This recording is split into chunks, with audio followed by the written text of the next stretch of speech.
नमस्कार। दोपहर समाचार में आपका स्वागत है।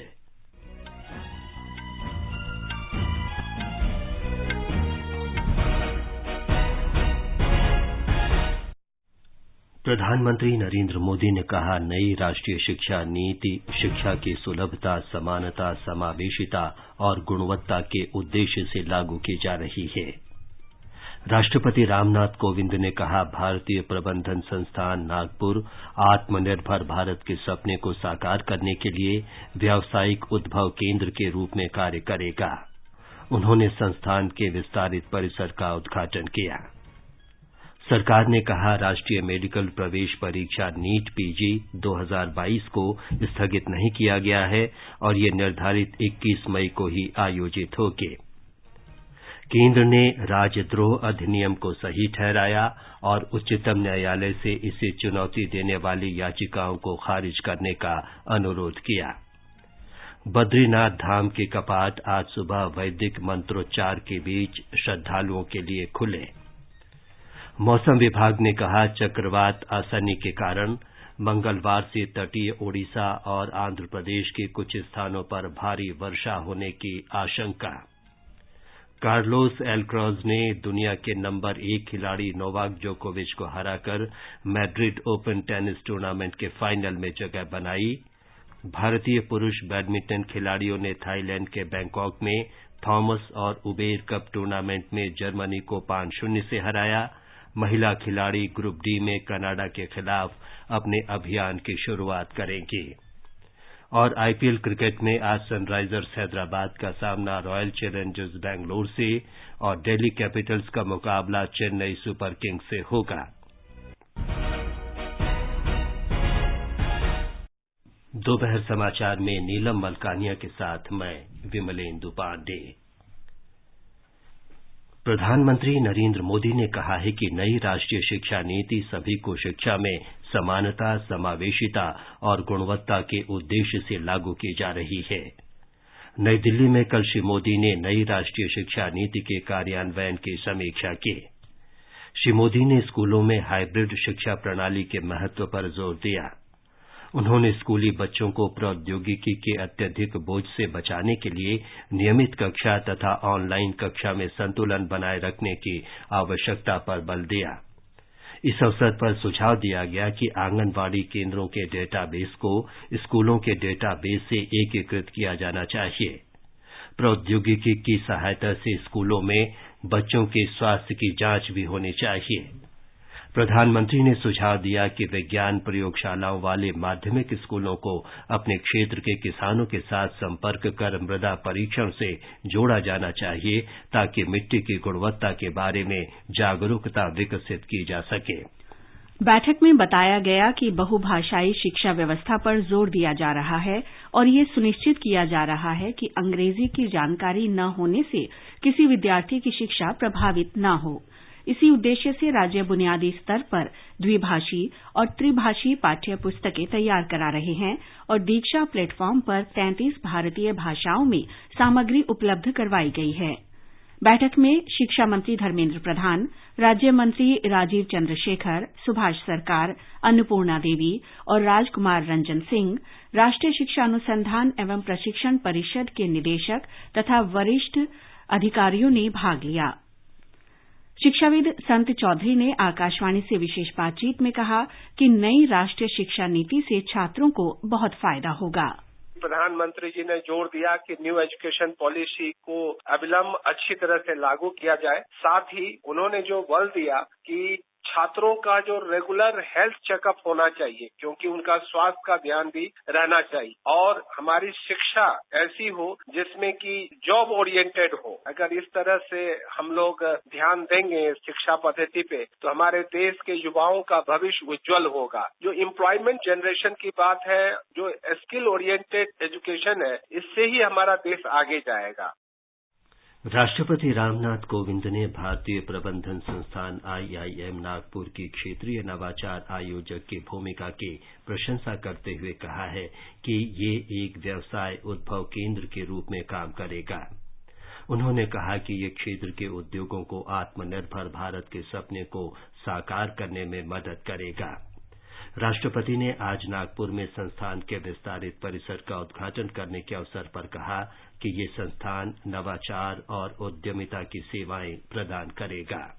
We are living in an era where innovation and entrepreneurship are appreciated and encouraged.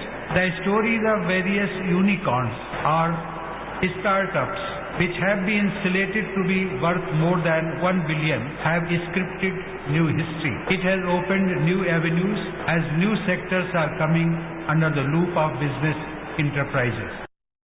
राष्ट्रपति ने कहा कि नागपुर वो स्थान है जिसे बाबा साहेब भीमराव आम्बेडकर ने ऐतिहासिक धर्मचक्र परिवर्तन के लिए चुना था। This institute is also blessed to be in the land of Nagpur. The city of Nagpur, as we all know, is famous for being the place which was chosen by Baba Saheb Dr. Bhimrao Ambedkar, the architect of the Indian Constitution, for his Diksha Sthal. The land of Maharashtra has always been a vibrant social, economic and political center. It was here that the seeds of social revolution of Dr. Ambedkar were sowed. इस अवसर पर केंद्रीय मंत्री नितिन गडकरी तथा धर्मेंद्र प्रधान, महाराष्ट्र विधानसभा में विपक्ष के नेता और पूर्व मुख्यमंत्री देवेंद्र फडणवीस और आईआईएम नागपुर के निदेशक डॉक्टर भीम राय मैत्री उपस्थित थे। वर्तमान में डॉक्टर भीम राय मैत्री के निर्देशन में आईआईएम नागपुर अपने ऑन कैंपस स्नातकोत्तर कार्यक्रमों और विभिन्न ऑनलाइन प्रमाण पत्र कार्यक्रमों के साथ 668 विद्यार्थियों को प्रबंध शिक्षा प्रदान कर रहा है। शिक्षा मंत्री धर्मेंद्र प्रधान ने आईआईएम नागपुर को विदर्भ में सुविधाओं से वंचित स्कूलों को गोद लेने और आईआईएम विद्यार्थियों तथा संकायों की मदद से क्षमता निर्माण की गतिविधियों से ऐसे संस्थानों के सुधार में अग्रणी भूमिका निभाने का सुझाव दिया है। जो शिक्षा नीति 21वीं सदी में भारत की ओर से वैश्विक जिम्मेवारी के बारे में जो नई पीढ़ी ग्लोबल सिटीजन इसीलिए बनाएगा, नागपुर आईआईएम उसमें लीडिंग रोल प्ले करेगा। आज भारत की ज्ञान आधारित अर्थनीति केवल भारत के लिए सीमित नहीं है, दुनिया की इमर्जिंग इकोनॉमी के लिए, डेवलपिंग इकोनॉमी विशेष करके कोरोना के उपरांत भारत की ओर बड़े आशा के साथ देख रहे हैं, भारत कैसे हमारी बारे में भी चिंता कर रहा है। इसीलिए नागपुर आईआईएम की जिम्मेवारी और बढ़ जाती है। सरकार ने कहा है कि स्नातकोत्तर पाठ्यक्रमों के लिए राष्ट्रीय मेडिकल प्रवेश परीक्षा नीट पीजी को स्थगित नहीं किया गया है और ये परीक्षा निर्धारित कार्यक्रम के अनुसार 21 मई को ही होगी। पत्र सूचना कार्यालय ने राष्ट्रीय परीक्षा बोर्ड के नाम पर जारी उस नोटिस को फर्जी बताया है जिसमें नीट पीजी की परीक्षा स्थगित होने का दावा किया गया है। केंद्र ने राजद्रोह कानून को सही ठहराते हुए उच्चतम न्यायालय से इस कानून को चुनौती देने वाली याचिकाओं को खारिज करने का अनुरोध किया है। प्रधान न्यायाधीश एनवी रमणा की अध्यक्षता वाली 3 सदस्यों की पीठ राजद्रोह कानून की संवैधानिक वैधता को चुनौती देने वाली याचिकाओं पर सुनवाई कर रही है। इस पीठ में न्यायमूर्ति सूर्यकांत और हिमा कोहली शामिल हैं। न्यायालय में दाखिल शपथ पत्र में केंद्र ने कहा है कि 3 न्यायाधीशों की पीठ राजद्रोह कानून की वैधता की समीक्षा नहीं कर सकती और ये मामला बड़ी पीठ को सौंपा जाना चाहिए। उच्चतम न्यायालय इस मामले में मंगलवार को फिर सुनवाई करेगा। ये समाचार हमारी वेबसाइट newsonair.com/hindi और हमारी mobile app news on AIR पर भी उपलब्ध हैं। सुनो ना, हाँ? सोच रहा हूँ अपना बिजनेस क्यों न बढ़ा लूं। तो रोका किसने है? हाँ? रोका तो किसी ने नहीं, पर समझ नहीं आ रहा कि मदद किससे मांगूं। मुझसे। तुमसे? तो अच्छा बताओ फिर। आकाशवाणी है ना, मैंने सुना है उसका नेटवर्क देश भर में फैला है। पर उससे मेरा क्या फायदा? देखो, फायदा है, जिस शहर में चाहो विज्ञापन की मदद से उपभोक्ताओं तक पहुँच जाओ। पर अब ये भी तो बता दो कि आकाशवाणी से संपर्क कैसे करूं? बहुत आसान है, मैं बताती हूँ। नंबर नोट करो, 870-001-4242। ओ 870-001-4242। लो अभी फोन लगाता हूँ 870-001-4242 पर।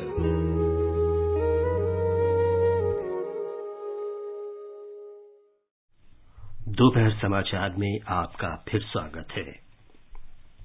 केंद्रीय अन्वेषण ब्यूरो ने 40 करोड़ रुपए से अधिक की बैंक धोखाधड़ी के मामले में कल पंजाब के अमरगढ़ में आम आदमी पार्टी के विधायक जसवंत सिंह के परिसरों पर छापेमारी की। मलेरकोटला क्षेत्र में विधायक के पैतृक आवास सहित संगरूर जिले में 3 स्थानों पर तलाशी ली गई। सीबीआई ने कहा है कि तलाशी के दौरान लगभग 16 करोड़ 57 लाख रुपए नकद, कुछ संपत्ति दस्तावेज, कई बैंक खाते और कुछ आपत्तिजनक दस्तावेज भी मिले हैं। सीबीआई के अनुसार आरोपी द्वारा जिस उद्देश्य के लिए बैंक ऋण लिया गया था उस पर खर्च नहीं किया गया। केंद्र शासित प्रदेश जम्मू कश्मीर में दक्षिण कश्मीर के कुलगाम जिले के देवसर इलाके में सुरक्षा बलों और आतंकवादियों के बीच हुई मुठभेड़ में 2 आतंकियों को मार गिराया गया है। मारे गए आतंकवादी में से एक की पहचान हैदर के रूप में की गई है। ये पाकिस्तानी है और प्रतिबंधित लश्कर-ए-तैयबा आतंकवादी संगठन से जुड़ा है। मारे गए आतंकवादियों के पास से हथियार, गोला बारूद और अन्य आपत्तिजनक सामग्री बरामद की गई है। जम्मू कश्मीर में ही सुरक्षा बलों ने हिजबुल मुजाहिदीन से जुड़े 2 आतंकियों को गिरफ्तार किया है।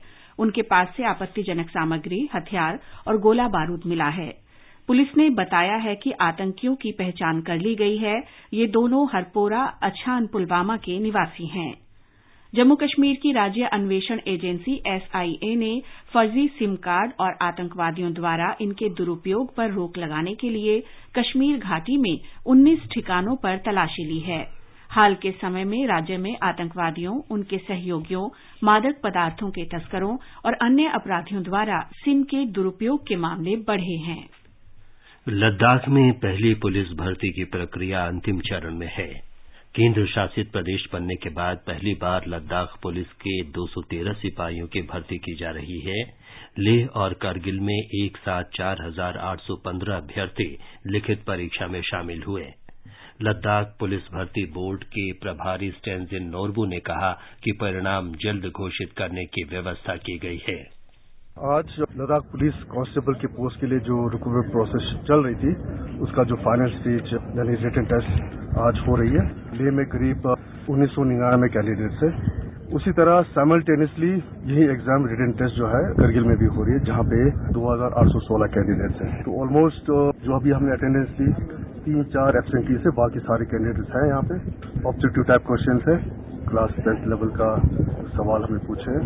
इन्हीं में से इसके बाद फाइनल एग्जाम्स के बाद रिटन टेस्ट और जो इससे पहले की सेकंड स्टेज हुई थी जिसमें फिजिकल टेस्ट हुई थी, उसके मार्क्स को दोनों कंपाइल करके उनका फाइनल रिजल्ट शीट कुछ ही दिनों में हम जल्दी निकालेंगे। महाराष्ट्र के पालघर में हड़ताली मजदूरों के हमले में 15 पुलिसकर्मी घायल हो गए हैं। तारापुर औद्योगिक क्षेत्र में कल विराज प्रोफाइल कंपनी के प्रबंधकों के साथ पुलिस अधिकारियों और हड़ताल कर रहे मुंबई मजदूर संघ की बैठक के बाद यह हमला हुआ।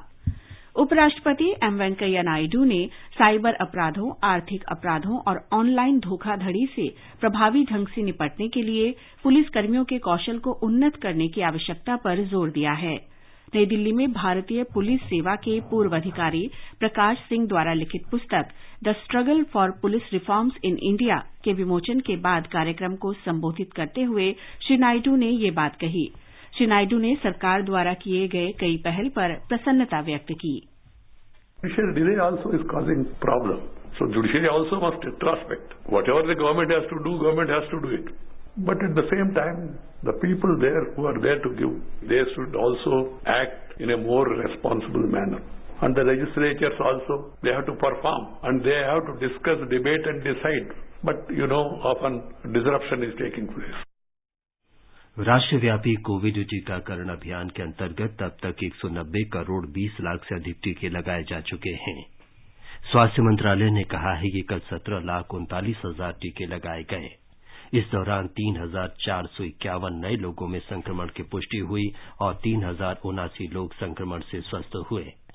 संक्रमण से ठीक होने की दर 98.74% है। भारतीय मौसम विभाग ने बताया है कि बंगाल की खाड़ी के दक्षिण पूर्व में उठा समुद्री तूफान आसनी 13 किलोमीटर प्रति घंटे की रफ्तार से दक्षिण पश्चिम दिशा की ओर बढ़ गया है। इसके मंगलवार तक उत्तर पश्चिम दिशा की ओर बढ़ते हुए आंध्र प्रदेश और ओडिशा तट की ओर पहुंचने की आशंका है। तूफान के असर से ओडिशा के तटवर्ती इलाकों और आंध्र प्रदेश के उत्तर तटीय क्षेत्रों में कहीं कहीं पर सामान्य और कुछ स्थानों पर जोरों की बारिश हो सकती है। इस दौरान मछुआरों को समुद्र में न जाने की सलाह दी गई है। बंगाल की खाड़ी के दक्षिण पूर्व में समुद्री तूफान आर्सेनिक के जोर पकड़ने के कारण बांग्लादेश के मौसम विभाग ने चट्टोग्राम, कॉक्स बाजार, मोंगला और पायरा बंदरगाहों पर खतरे के संकेत नंबर 2 लगाने को कहा है। मत्स्य पालन राज्य मंत्री एल मुरुगन ने कहा है कि केंद्र ने भारतीय मछुआरों की सुरक्षा सुनिश्चित की है। कन्याकुमारी में आज पत्रकारों से बातचीत में उन्होंने कहा कि वर्ष 2014 के बाद तमिलनाडु के मछुआरों पर श्रीलंका की नौसेना द्वारा गोलीबारी की कोई घटना नहीं हुई है। तमिलनाडु में बिजली कटौती के मुद्दे पर डॉ मुरुगन ने कहा कि राज्य सरकार अपनी अक्षमता और कुप्रबंधन के लिए केंद्र को दोषी ठहरा रही है। ये समाचार आकाशवाणी से प्रसारित किए जा रहे हैं। ताजा समाचार जानने के लिए आप हमारे Twitter handle @AIR News Hindi को फॉलो कर सकते हैं। आगे बढ़ने से पहले मुख्य समाचारों पर एक नजर। प्रधानमंत्री नरेंद्र मोदी ने कहा, नई राष्ट्रीय शिक्षा नीति शिक्षा की सुलभता, समानता, समावेशिता और गुणवत्ता के उद्देश्य से लागू की जा रही है। राष्ट्रपति रामनाथ कोविंद ने कहा, भारतीय प्रबंधन संस्थान नागपुर आत्मनिर्भर भारत के सपने को साकार करने के लिए व्यावसायिक उद्भव केंद्र के रूप में कार्य करेगा। उन्होंने संस्थान के विस्तारित परिसर का उद्घाटन किया। सरकार ने कहा, राष्ट्रीय मेडिकल प्रवेश परीक्षा नीट पीजी 2022 को स्थगित नहीं किया गया है और ये निर्धारित 21 मई को ही आयोजित होगी। केंद्र ने राजद्रोह अधिनियम को सही ठहराया और उच्चतम न्यायालय से इसे चुनौती देने वाली याचिकाओं को खारिज करने का अनुरोध किया। बद्रीनाथ धाम के कपाट आज सुबह वैदिक मंत्रोच्चार के बीच श्रद्धालुओं के लिए खुले। मौसम विभाग ने कहा, चक्रवात असानी के कारण मंगलवार से तटीय ओडिशा और आंध्र प्रदेश के कुछ स्थानों पर भारी वर्षा होने की आशंका। कार्लोस अल्क्राज ने दुनिया के नंबर 1 खिलाड़ी नोवाक जोकोविच को हराकर मैड्रिड ओपन टेनिस टूर्नामेंट के फाइनल में जगह बनाई। भारतीय पुरुष बैडमिंटन खिलाड़ियों ने थाईलैंड के बैंकॉक में थॉम्स और उबेर कप टूर्नामेंट में जर्मनी को 5-0 से हराया। महिला खिलाड़ी ग्रुप डी में कनाडा के खिलाफ अपने अभियान की शुरुआत करेंगी। और आईपीएल क्रिकेट में आज सनराइजर्स हैदराबाद का सामना रॉयल चैलेंजर्स बैंगलोर से और दिल्ली कैपिटल्स का मुकाबला चेन्नई सुपर किंग्स के साथ होगा। उत्तराखंड में प्रसिद्ध बद्रीनाथ धाम के कपाट आज सुबह वैदिक मंत्रोच्चार के बीच श्रद्धालुओं के लिए खोल दिए गए। इस अवसर पर सेना के बैंड ने पारंपरिक धुन बजाई।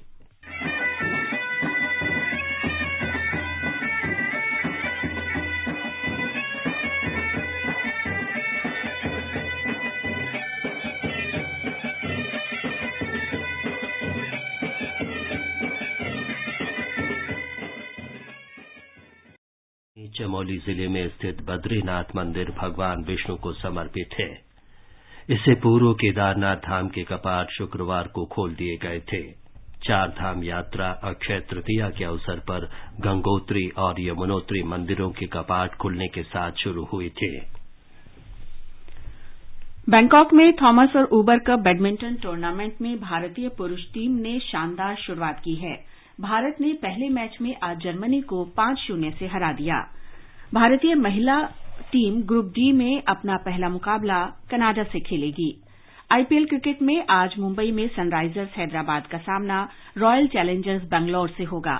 ये मैच 3:30 बजे से खेला जाएगा। नवी मुंबई में आज एक अन्य मैच में दिल्ली कैपिटल्स का मुकाबला चेन्नई सुपर किंग्स से होगा। ये मैच शाम 7:30 बजे से खेला जाएगा। मैड्रिड ओपन टेनिस टूर्नामेंट के पुरुष सिंगल्स फाइनल में आज कार्लोस अल्क्राज का सामना अलेक्जेंडर ज़्वेरेव से होगा। पहले सेमीफाइनल में स्पेन के कार्लोस अल्क्राज ने सर्बिया के नोवाक जोकोविच को हराया। दूसरे सेमीफाइनल में मौजूदा चैंपियन जर्मनी के अलेक्जेंडर ज़्वेरेव ने ग्रीस के स्टेफानोस सिसिपास को पराजित किया। आजादी के अमृत महोत्सव के अंतर्गत आइए अब सुनते हैं आकाशवाणी की विशेष प्रस्तुति आजादी का सफर। आजादी का अमृत महोत्सव।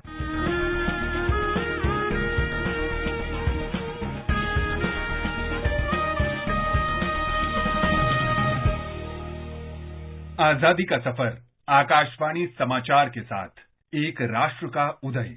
भारत का गौरवशाली स्वतंत्रता संग्राम आधुनिक दुनिया के अब तक के सबसे महान संघर्षों में से एक है।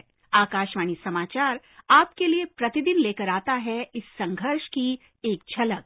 वतन पे जो फिदा होगा, अमर वो नौजवान होगा, रहेगी जब तलक दुनिया, ये अफसाना बयां होगा।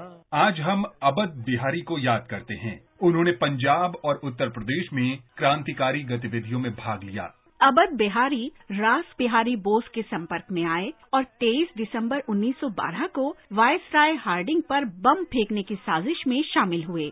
उन्होंने 17 मई 1913 को लाहौर के लॉरेंस गार्डन में बम विस्फोट में भी प्रमुख भूमिका निभाई। इसके अलावा वो जनता के बीच राष्ट्रवादी भावनाओं को जगाने के लिए लिबर्टी नाम के पर्चों को लिखने और प्रकाशित करने में भी सक्रिय रूप से शामिल थे।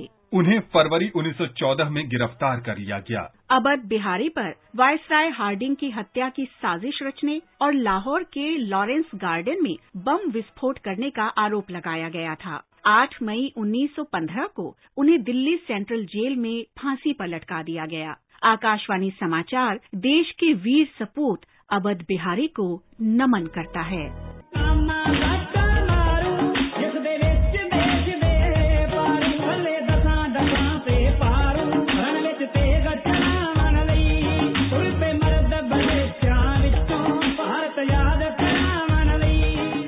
हम क्रांतिकारी स्वतंत्रता सेनानी भाई बाल मुकुंद को भी याद करते हैं। वो स्वतंत्रता सेनानी और गदर पार्टी के संस्थापक सदस्य भाई परमानंद के चचेरे भाई थे।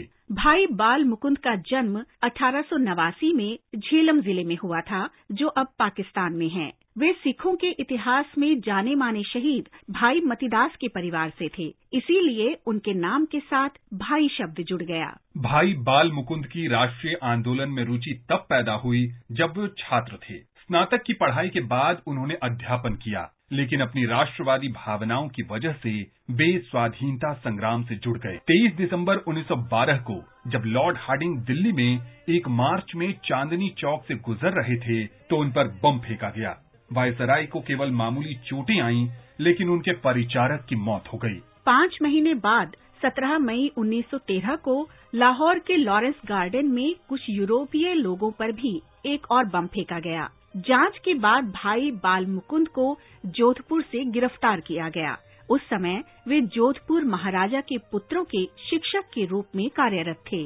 बम विस्फोटों की जांच के बाद दिल्ली में उन पर मुकदमा चलाया गया और भाई बाल मुकुंद को मौत की सजा सुनाई गई। उन्हें 8 मई 1915 को अंबाला सेंट्रल जेल में फांसी दे दी गई। देश के महान सपूत भाई बाल मुकुंद को हमारा शत शत नमन। हम आज स्वाधीनता सेनानी और लेखक रमेश चंद्र झा को भी स्मरण कर रहे हैं। उनका जन्म 8 मई 1928 को बिहार के मोतिहारी में हुआ था। उन्होंने कविताएं, गजलें, कहानियां और उपन्यास लिखे। उनके लेखन में देशभक्ति की भावना भरी है, जिसने लोगों को अंग्रेजों से लड़ाई के लिए प्रेरित किया। रमेश चंद्र झा के पिता लक्ष्मी नारायण झा जाने माने देशभक्त और स्वाधीनता सेनानी थे, जिन्हें अंग्रेजों ने कई बार गिरफ्तार किया था। लक्ष्मी नारायण झा तब भी गिरफ्तार किए गए थे जब महात्मा गांधी सत्याग्रह के लिए चंपारण आए थे। रमेश चंद्र विद्यार्थी नेता बन गए और अंग्रेजों के विरुद्ध प्रदर्शन करने के कारण स्कूल से बर्खास्त कर दिए गए। 1942 में भारत छोड़ो आंदोलन में सक्रिय भागीदारी के लिए उन्हें जेल भेजा गया। कैद में रमेश चंद्र ने भारतीय साहित्य की पढ़ाई की और इस प्रकार स्वाधीनता के बाद कविताएं, गजलें और उपन्यास लिखने लगे। उनकी प्रमुख पुस्तकों में भारत देश हमारा, जय भारत जय गांधी, जवान जागते रहो और चलो दिल्ली शामिल हैं। उनका उपन्यास अपने और सपने चंपारण की समृद्ध साहित्यिक विरासत की कहानी है। 7 अप्रैल 1994 को रमेश चंद्र झा का निधन हो गया। इस महान राष्ट्रवादी लेखक को नमन।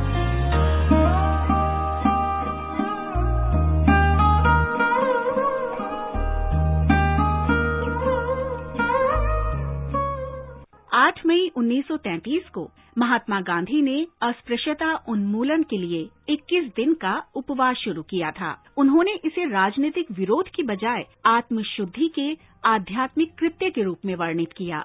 गांधी जी डॉक्टरों की स्वास्थ्य चेतावनी के बावजूद पूरे 21 दिनों तक बिना भोजन के रहे। अनशन अस्पृश्यता की सामाजिक बुराई को मिटाने और इस प्रकार भारत के लोगों को अंग्रेजों के खिलाफ लड़ने के उद्देश्य से एकजुट करने के लिए जागरूकता फैलाने वाला एक आंदोलन साबित हुआ। इसके साथ ही आजादी का सफर आकाशवाणी समाचार की संग श्रृंखला का ये अंक समाप्त होता है। मिलते हैं कल अगली कड़ी में।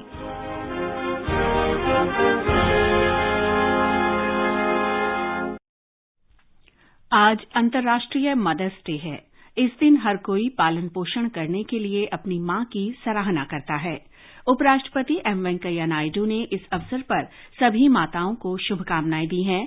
ट्वीट संदेश में श्री नायडू ने कहा कि माताएं आदर्श, प्रेम, दया और निस्वार्थ सेवा की प्रतिमूर्ति हैं। आज विश्व थैलेसीमिया दिवस है। थैलेसीमिया से पीड़ित रोगियों के संघर्ष का सम्मान करने के लिए हर वर्ष 8 मई को यह दिवस मनाया जाता है। लोगों को इस बीमारी के बारे में जागरूक करने के लिए भी ये दिवस मनाया जाता है। रक्त विकार की इस बीमारी में शरीर पर्याप्त रूप से हीमोग्लोबिन बनाने में विफल रहता है। केंद्रीय स्वास्थ्य मंत्री मनसुख मांडविया ने लोगों से थैलेसीमिया के प्रति जागरूकता पैदा करने की दिशा में काम करने का आह्वान किया है। आज विश्व रेड क्रॉस दिवस है। ये दिन रेड क्रॉस के कार्यों के प्रति जागरूकता बढ़ाने के उद्देश्य से हर वर्ष मनाया जाता है। आज ही अंतर्राष्ट्रीय रेड क्रॉस समिति के संस्थापक हेनरी ड्यूनेट की जयंती भी है। इस अवसर पर उपराष्ट्रपति एम वेंकैया नायडू ने रेड क्रॉस के स्वयं सेवकों की ओर से मानवता की सेवा में किए जा रहे अथक प्रयासों की सराहना की। ट्वीट संदेश में श्री नायडू ने कहा कि इन स्वयं सेवकों के प्रयासों में सेवा भाव का जीवन दर्शन देखने को मिलता है। स्वास्थ्य मंत्री मनसुख मांडविया ने लोगों से आग्रह किया कि वे मानवता की सेवा में योगदान करें। और अब मौसम। राष्ट्रीय राजधानी दिल्ली में आसमान साफ रहने की आशा है। न्यूनतम तापमान 25 डिग्री और अधिकतम 41 डिग्री सेल्सियस के आसपास रहेगा। मुंबई में भी आसमान साफ रहने की उम्मीद है। चेन्नई में बादल छाए रहने के साथ हल्की वर्षा होने की संभावना है। कोलकाता में आंशिक रूप से बादल छाए रहने और मध्यम वर्षा या गरज के साथ छींटे पड़ने की संभावना है। श्रीनगर और जम्मू में आसमान साफ रहने की संभावना है। लेह, गिलगित और मुजफ्फराबाद में आंशिक रूप से बादल छाए रहने की संभावना है। गुवाहाटी, इम्फाल, शिलंग, आइजोल, कोहिमा, ईटानगर, गंगटोक और अगरतला में बादल छाए रहने और 1-2 बार गरज के साथ बौछार पड़ने की संभावना है। अंत में मुख्य समाचार एक बार फिर। प्रधानमंत्री नरेंद्र मोदी ने कहा, नई राष्ट्रीय शिक्षा नीति शिक्षा की सुलभता, समानता, समावेशिता और गुणवत्ता के उद्देश्य से लागू की जा रही है। राष्ट्रपति रामनाथ कोविंद ने कहा, भारतीय प्रबंधन संस्थान नागपुर आत्मनिर्भर भारत के सपने को साकार करने के लिए व्यावसायिक उद्भव केंद्र के रूप में कार्य करेगा। उन्होंने संस्थान के विस्तारित परिसर का उद्घाटन किया। सरकार ने कहा, इस वर्ष राष्ट्रीय मेडिकल प्रवेश परीक्षा नीट पीजी स्थगित नहीं की गई है और ये निर्धारित 21 मई को ही आयोजित होगी। केंद्र ने राजद्रोह अधिनियम को सही ठहराया और उच्चतम न्यायालय से इसे चुनौती देने वाली याचिकाओं को खारिज करने का अनुरोध किया। बद्रीनाथ धाम के कपाट आज सुबह वैदिक मंत्रोच्चार के बीच श्रद्धालुओं के लिए खुले। मौसम विभाग ने कहा, चक्रवात आसनी के कारण मंगलवार से तटीय ओडिशा और आंध्र प्रदेश के छिटपुट स्थानों पर भारी वर्षा होने की आशंका। कार्लोस एल्क्राज ने दुनिया के नंबर 1 खिलाड़ी नोवाक जोकोविच को हराकर मैड्रिड ओपन टेनिस टूर्नामेंट के फाइनल में जगह बनाई और भारतीय पुरुष बैडमिंटन खिलाड़ियों ने थाईलैंड के बैंकॉक में थॉमस और उबेर कप टूर्नामेंट में जर्मनी को 5-0 से हराया। इसके साथ ही दोपहर समाचार का ये अंक समाप्त हुआ। नमस्कार।